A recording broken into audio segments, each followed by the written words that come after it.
Ni hao ma, baru-baru ini saya telah menyertai Mission Mahjong Munchables Night di Banglo 37 Bangsa Kuala Lumpur. Kami bukan saja dapat menikmati pelbagai jenis snack enak daripada produk Mission, bahkan Mission juga telah menganjurkan bengkel mahjong yang mana telah diberi tunjuk ajar oleh tim Mahjong Mahjong. Serius, seronok dan kelakar. Rupanya main mahjong ni perlukan skill dan strategi dalam merangsang fungsi kognitif, meningkatkan daya ingatan serta memupuk interaksi sosial.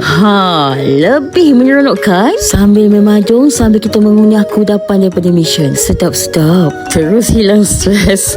By the way, dengan menggunakan produk Mission Corn Chips dan juga Corn Strips ini, korang boleh hasilkan pelbagai resepi yang munchable dan sedap. Antaranya seperti Lucky 8 Snack Board, 13 Oven Nachos, Prosperity Trio Chips dan juga Old Punks Drill Mix. Ada berita baik untuk semua. Kalau korang boleh hasilkan your own Mahjong Munchables, why not silakan kreativiti korang dengan menyertai Mission Mahjong Munchables. Ada 8 pemenang yang dicari, hadiah dia, cash dan juga goodie bag. Cepat sertai kerana peraduan akan berakhir pada 13 Februari 2026.